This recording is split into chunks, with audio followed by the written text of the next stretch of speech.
Welcome to the world of super wealthy. Amy is not just a pretty face, she's got a smart brain and her goal is to rake in the cash. One day, Amy sees a group of magazine-like beauties board a luxurious cruise, led by a handsome adult male. Amy knows exactly what their job entails, but she can't help but feel a bit envious of the crowd they mingle with. After all, richer people tend to be more generous. Amy seized the chance when it arose. She dragged Marion onto a shopping spree using her freshly earned $10,000 as an excuse, thinking it was her ticket into the wealthy circle. Little did they know, their performance was being closely watched by the men who had just tasted the wealth. Amy's impressive showing at the poker table left the men in awe. In the final round, she cleverly wagered Marion, making a lasting impression on them. Away. That's $100,000. And that's how you attract. Just a little investment, wow. You've messed up this card.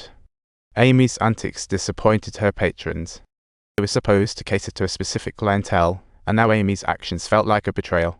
Dorota and her team were kicked out, missing out on their school mine.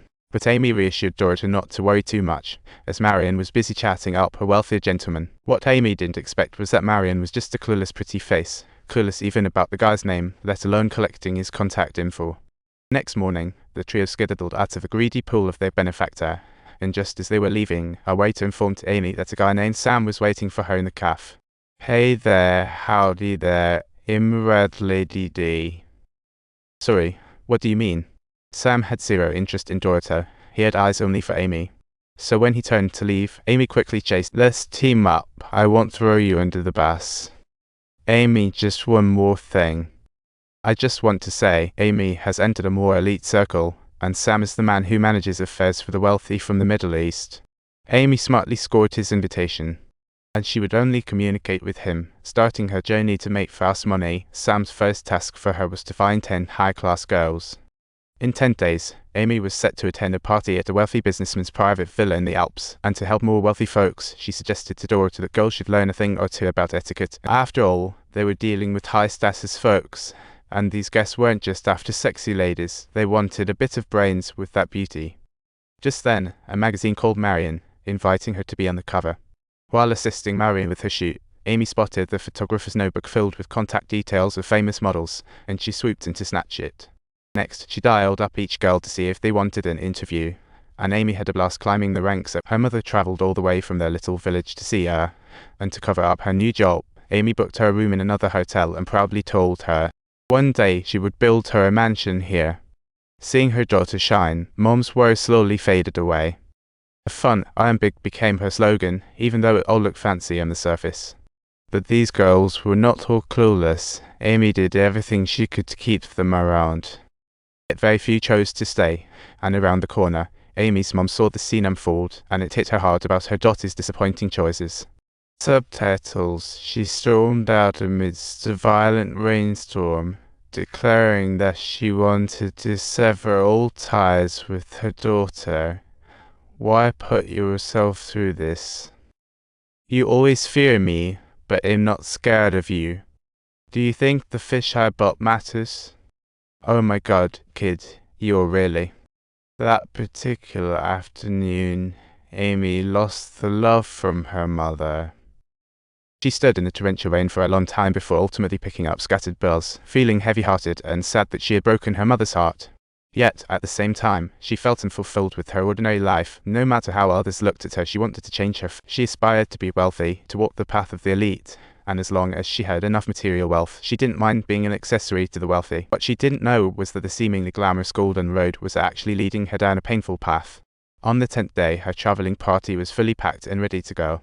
By now, Dorota was feeling a bit gloaty, seeing her position firmly secured. Because they were one short, yet to everyone's surprise, Amy persuaded innocent hotel worker Camilla, who smiled as she bid her boyfriend farewell. Little did she know, a big change was just around the corner. Upon arriving at the Alpine resort, Sam laid down the rules for the girls. No soliciting guests unless invited. Guests have to call you first. Soon, on her first hotel day, Camilla grew anxious as others revealed their true purpose. How can she, with a boyfriend, feel okay doing this? If you are not threatening, just drink up. Go on and gulp down that beer. It's not a crime. That's not my style. Well, it's not my style either. Amy guided the girls along an enviable path, while Camilla stood out with her innocent aura. This dazzled those accustomed men. Santino noticed Camilla at once. That night, she returned to the hotel, found him easygoing, and shared a tasty dinner.